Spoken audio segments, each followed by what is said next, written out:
Ils sont le cœur de la puissance militaire russe, opèrent dans l'ombre et frappent avec une précision mortelle. Nous ne parlons pas de division massive, nous parlons des opérateurs d'élite qui changent le cours de la guerre. Ces professionnels sont extrêmement efficaces. Mais lesquels se distinguent vraiment? Dans cette vidéo, nous allons le découvrir en explorant le top 10 des forces spéciales les plus puissantes des forces armées russes. Numéro 10, OMON. Pour débuter notre classement, nous avons les OMON, ou unités mobiles à objectifs spéciaux, créées pour la première fois en 1979. Ces unités fonctionnent comme une force de gendarmerie d'élite lourdement armée sous la Rosgvardia ou Garde nationale. Avec une force estimée à environ 20 000 hommes, leur directive opérationnelle principale est la sécurité intérieure. Cela inclut les opérations antiterroristes, la gestion des troubles civils et l'exécution d'arrestations à haut risque de criminels dangereux que les unités de police régulières ne sont pas équipées pour gérer.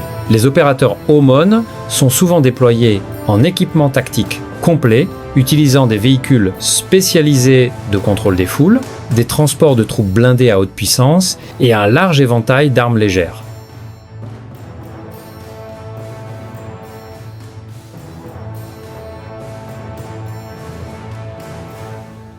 Numéro 9. Spetsnaz, des troupes des transmissions. Traçant leur lignée jusqu'en 1860, les Spetsnaz des troupes des transmissions sont un composant moins connu, mais absolument vital de l'armée russe. Bien que leur taille exacte soit classifiée, leur mission est l'une des plus critiques sur le champ de bataille moderne. Assurer un commandement et un contrôle sécurisé et ininterrompu. Ce ne sont pas des troupes de communication standard, ce sont des spécialistes d'élite chargés d'opérer, de défendre et de déployer des réseaux de communication complexes dans des environnements hostiles. Leur champ d'action opérationnel s'étend également à la guerre électronique, y compris le brouillage des signaux ennemis et la protection de leur propre réseau contre les intrusions électroniques. Dans toute opération militaire moderne, la capacité de communiquer en toute sécurité dicte le rythme et le succès d'un assaut.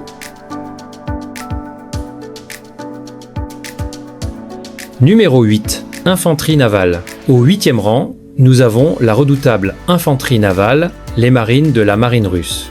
Fondée en 1705, cette force possède une longue et fière histoire. Avec une force actuelle d'environ 35 000 soldats, leur mission principale est de mener des assauts amphibies, établissant et sécurisant des têtes de pont pour permettre à des forces de suivi plus lourdes de débarquer. Ils sont la force principale de la marine pour projeter la puissance de la mer vers la terre. Ces marines sont formées au débarquement amphibie, aux largages aéroportés et aux opérations dans des environnements côtiers difficiles. Ils sont équipés de véhicules blindés amphibies comme le BTR-4 22A, qui peuvent être lancés depuis des navires de débarquement à plusieurs kilomètres du rivage et se propulser à travers l'eau avant d'engager des cibles sur terre.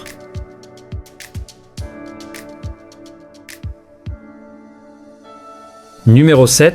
VDV. Les VDV, ou troupes aéroportées, sont l'une des branches militaires les plus emblématiques et vénérées de Russie, considérées comme une force d'élite à part entière depuis leur formation moderne en 1992, avec une force permanente, massive, estimée à 60 000 parachutistes, les VDV servent de force de déploiement rapide à haute disponibilité. Toute leur doctrine est construite autour de la mobilité stratégique, capable d'être déployée à des centaines de kilomètres derrière les lignes ennemies via des largages de parachutes en masse ou des opérations d'atterrissage aérien. Les VDV sont une force entièrement mécanisée, équipée de manière unique avec des véhicules blindés largables par air comme le BMD-4M, qui fournit une puissance de feu et une protection considérable pour une force qui s'attend à être encerclée.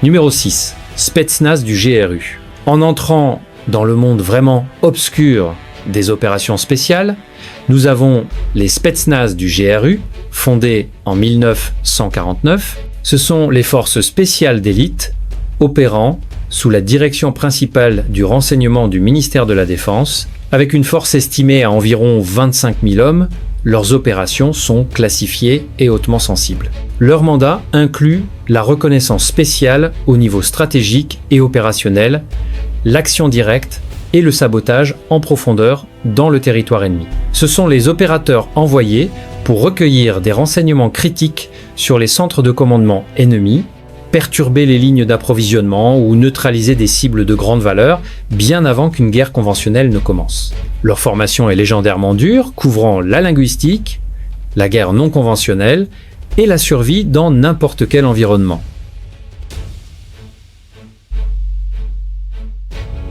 Numéro 5. KSO. Au 5e rang se trouve le KSO, ou Commandement à Objectifs Spéciaux, établi en 2009. Cette unité est un élément critique de commandement et de contrôle qui fait partie des forces d'opération spéciales plus larges, ou SSO. Bien que le KSO lui-même soit une structure de commandement et que sa taille ne soit pas publique, son importance ne peut être sous-estimée. Il a été créé pour rationaliser le commandement de toutes les opérations spéciales du ministère de la Défense, intégrant des ressources du GRU, des VDV et d'autres unités pour des missions complexes à enjeux élevés. Le KSO représente la modernisation des opérations spéciales russes, évoluant vers un commandement d'opérations spéciales interarmées plus centralisé, de style occidental.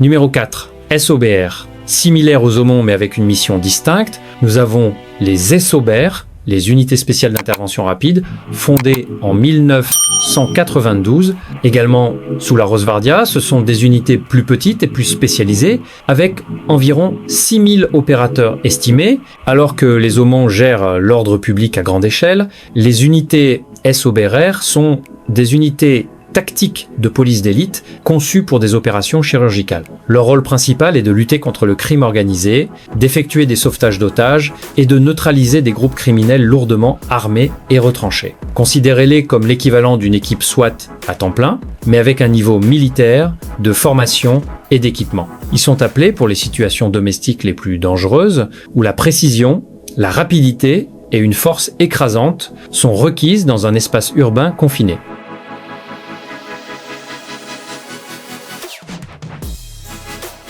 Numéro 3. Forces d'opération spéciales. Les SSO, ou Forces d'opération spéciales, établies en 2009, représentent le sommet absolu des forces spéciales militaires de la Russie. C'est l'atout au niveau stratégique du ministère de la Défense, répondant directement au chef de l'état-major général. Leur taille est un secret jalousement gardé.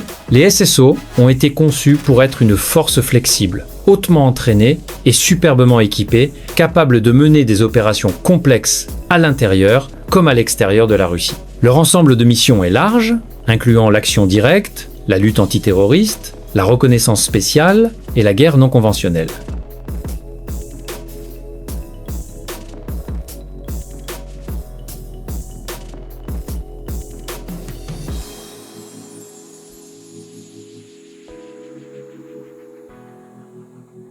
Numéro 2. Groupe Vympel. Nous entrons maintenant dans le royaume des unités antiterroristes légendaires de Russie, toutes deux sous le commandement du FSB, le Service fédéral de sécurité. Au 2e rang se trouve le groupe Vympel, fondé en 1981. Initialement une unité du KGB pour le sabotage et la reconnaissance à l'étranger, Vympel a ensuite été réaffecté à un rôle antiterroriste domestique et de protection spéciale. Son mandat principal aujourd'hui est d'exécuter des opérations antiterroristes complexes sur des sites d'importance nationale critique. Cela inclut les centrales nucléaires, les barrages hydroélectriques et les grands complexes industriels. Les opérateurs Vympel sont formés pour combattre dans n'importe quel environnement, du sabotage sous-marin à la reprise de structures massives et complexes. Ils sont experts en infiltration, explosifs et combat rapproché chirurgical.